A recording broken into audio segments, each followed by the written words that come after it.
This is Steve Zeltzer on WorkWeek, and today I'm with Wagner Oliveira, who is an author now of a book about his experience with Uber and algorithms, and has a story and a struggle that he's now engaged in. So welcome to WorkWeek, Wagner. Thank you very much. Thank you for the opportunity. Good. So Wagner, why don't you talk about your experience? How did you, before you were driving for Uber, what kind of work did you do? Before Uber, I used to have three big trucks, heavy trucks. And I sold the company because it's very hard business in Brazil. The economy goes up and down, up and down. So I moved it to the capital of the state where I live now, Belo Horizonte.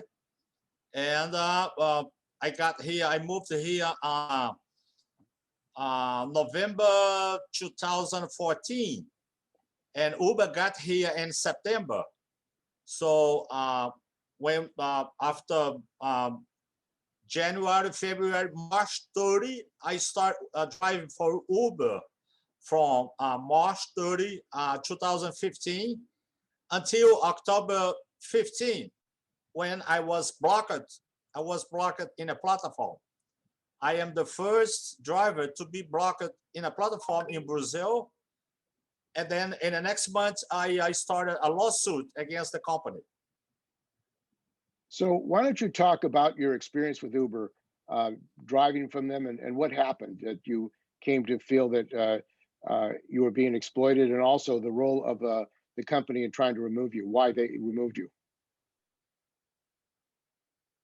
Well, the experience wasn't good to me, and I regret driving for Uber.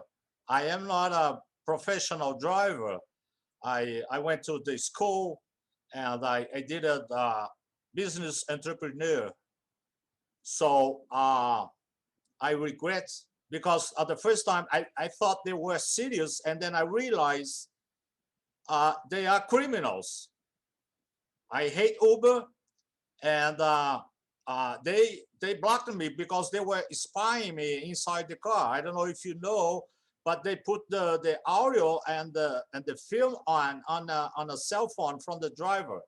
So they were spying me inside the car, and I got 4 suspension of 48 hours, and then 2 suspension of 72 hours, and then they blocked me for good.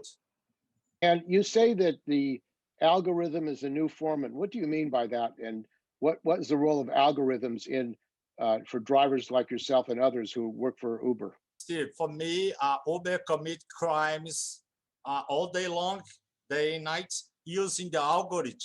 They are committing crimes down here in Brazil, everywhere around the planet, using algorithm. Well, what happened is I demonstrate down here in Brazil for lawyers, drivers, how you find the employment relationship with digital platform.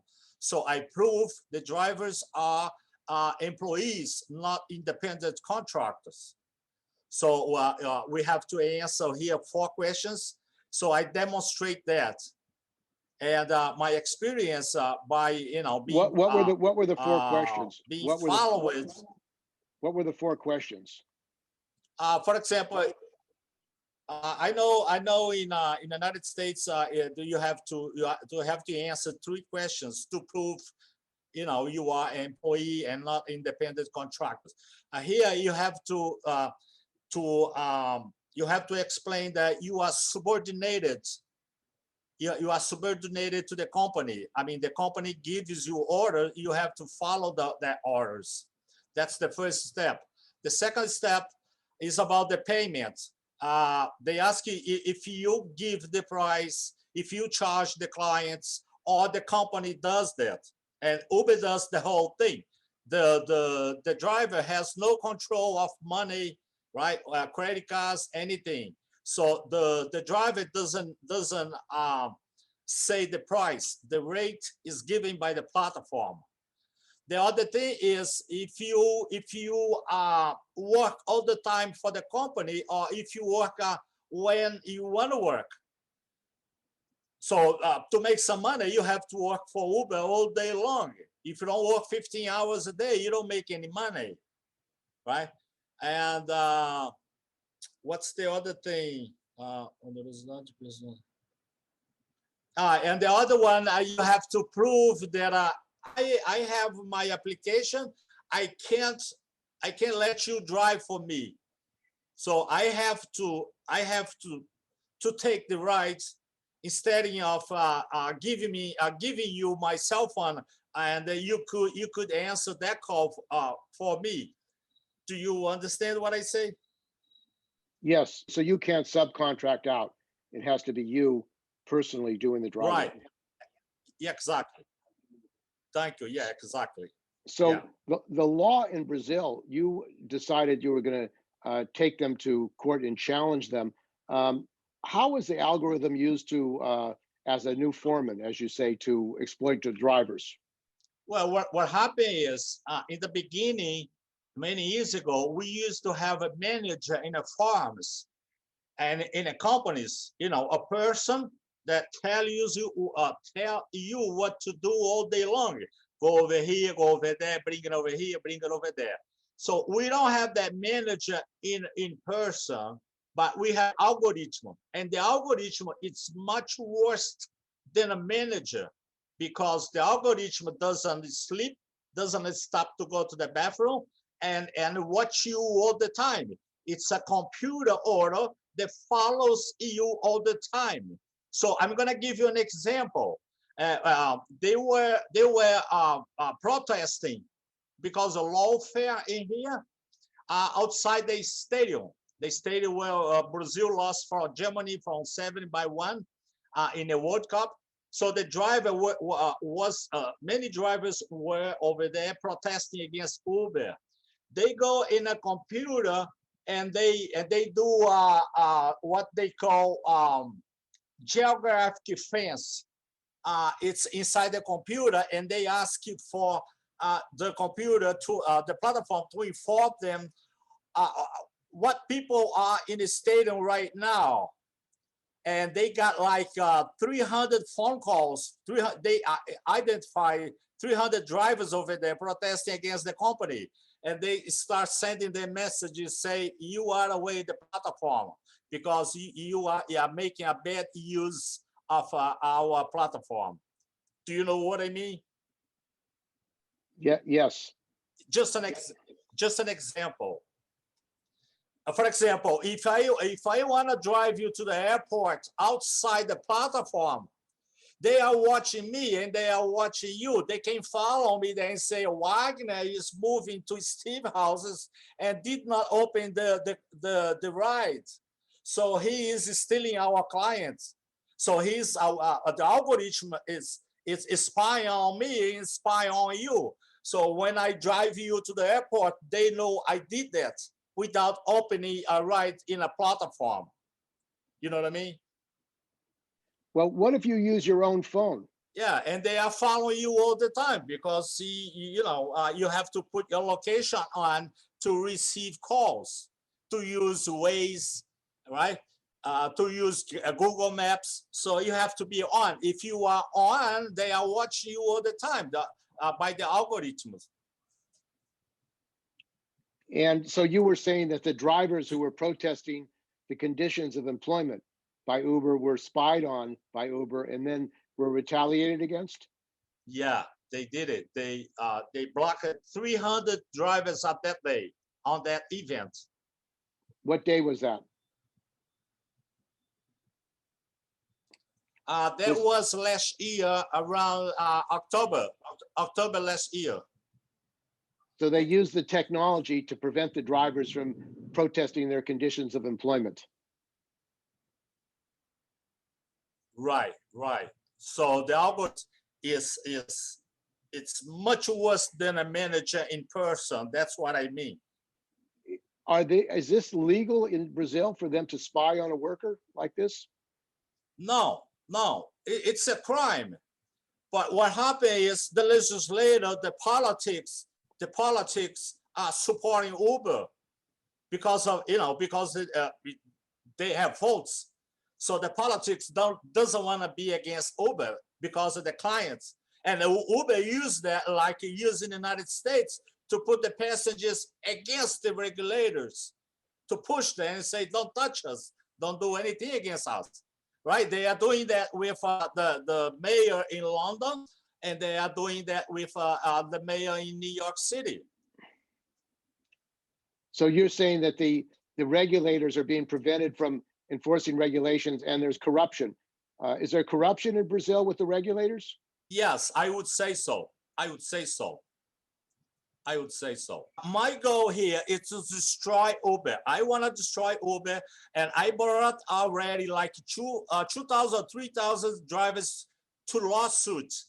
But I want to bring like 2 million and 3 million. We have 5 millions between drivers and delivery, motorcycle.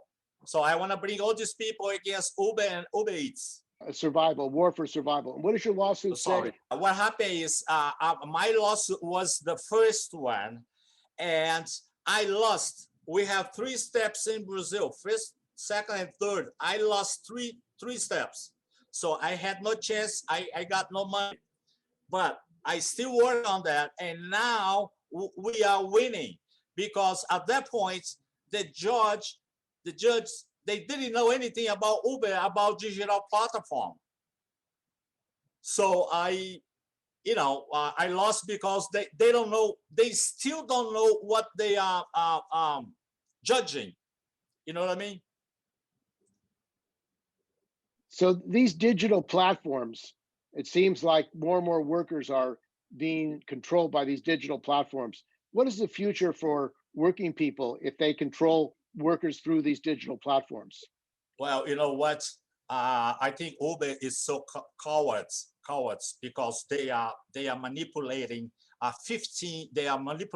5 million unemployed people down in Brazil. We have 15 million unemployment rate over here, and they are taking the advantage of that.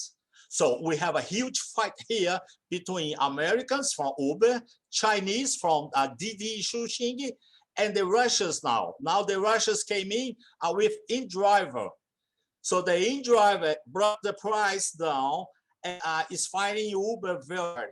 So Russians, Chinese, and American use 5 million unemployment people and using the algorithm to suppress them. You know what I mean? And so they're using the unemployment to suppress your wages and conditions. Exactly. And what do people in Brazil, are people being educated as a result? What is the result of your book been? Your book is called My Battle Against Uber. What has been the response of people? I have to, people in Brazil doesn't read too much. So I'm having problem to sell my, and I still have to finish selling the first edition. And I want to talk to you about cognitive alienation. That's why they drive for Uber, because Uber is fighting them, and they fight me because I'm fighting the employer. You know what I mean? So my situation is kind of it's confused, but we're gonna have to do something because Uber is destroying our economy. And I'm talking about precarious work. I'm talking about tax evasion, and I'm talking about evasion of foreign exchange. Uber is taking our money away, the Chinese and the Russians.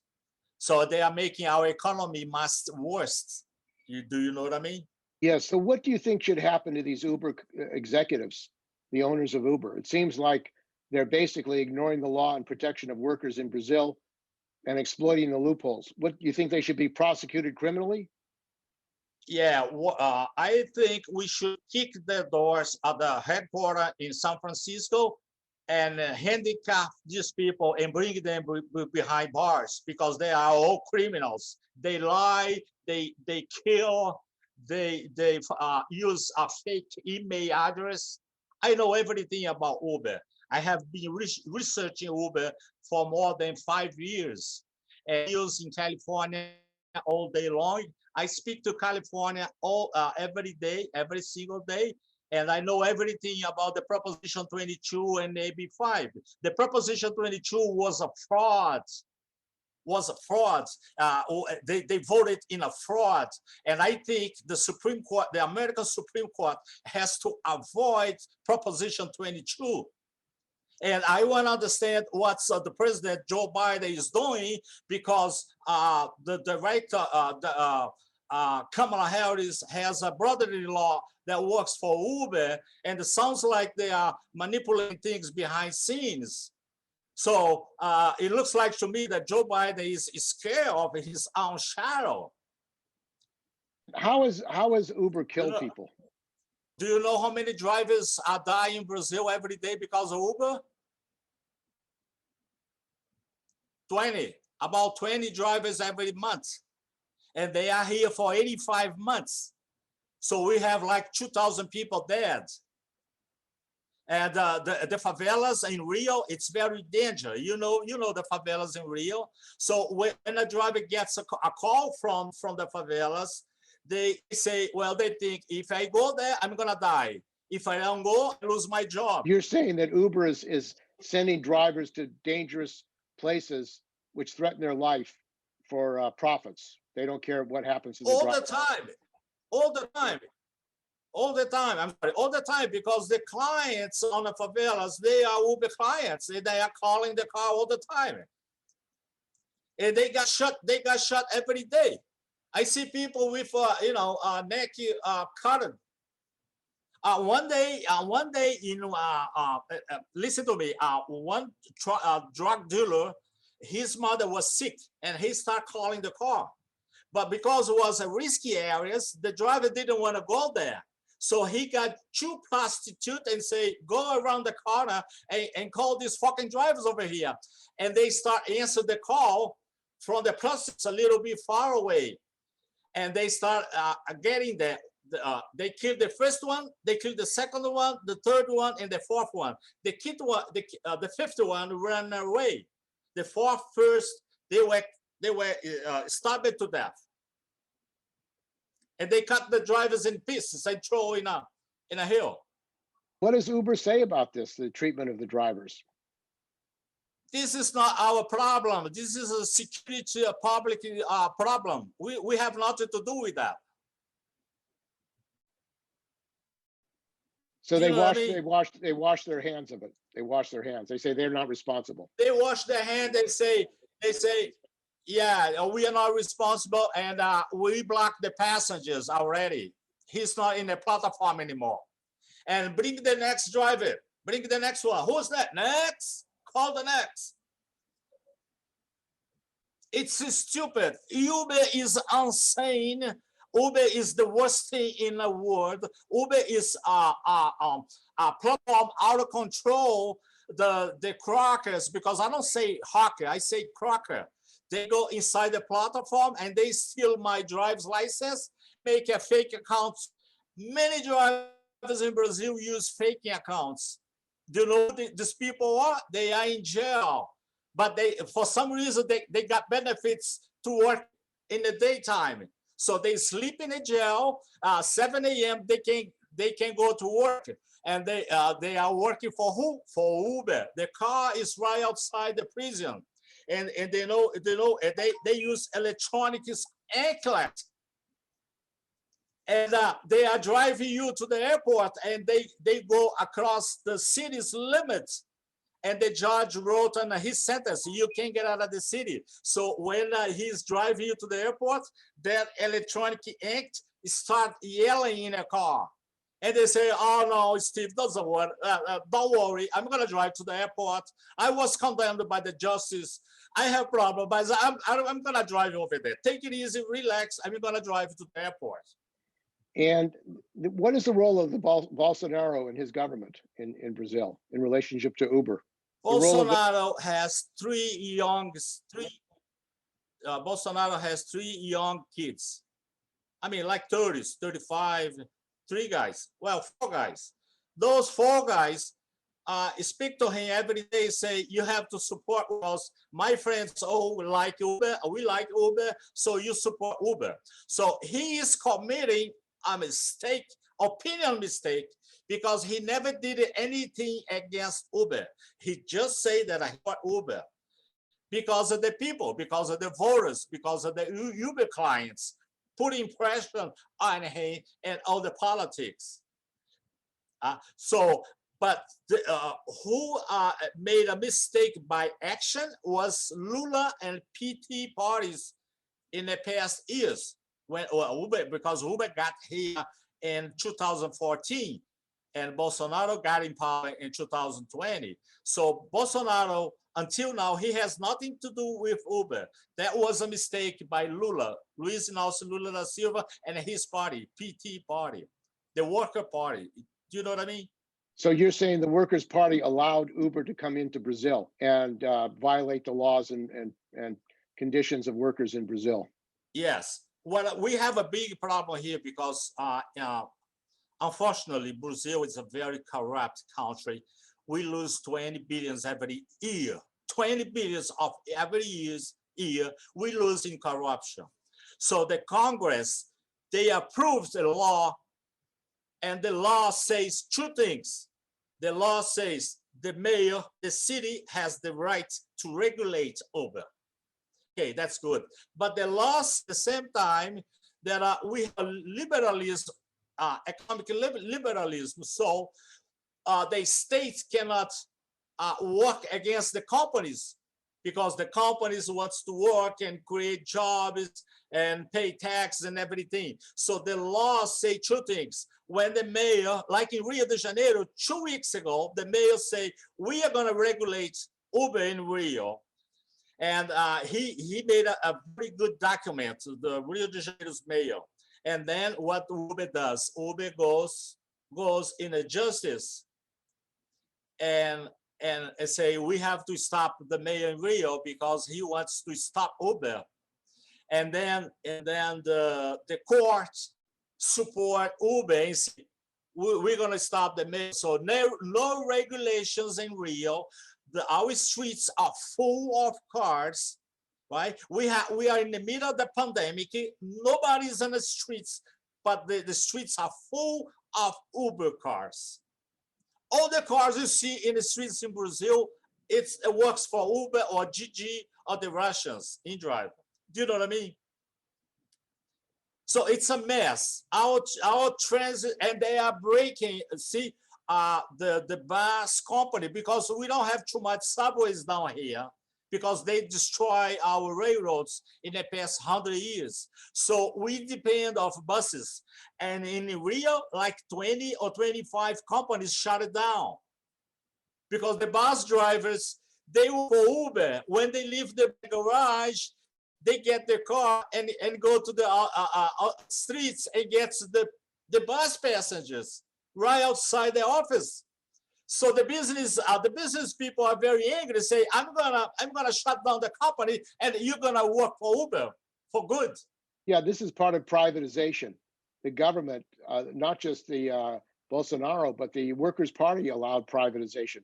This privatization of the metro system, the bus system, and subways, how long has that been going on in Brazil? Well, since Uber got here, and now the Uber bus, it's destroying our economy and destroying the companies.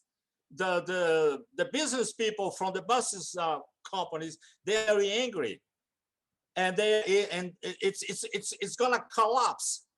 They're gonna collapse. They are destroying our economy. That's why I want to destroy. We have to destroy Uber. We have to kill Uber before Uber kills us.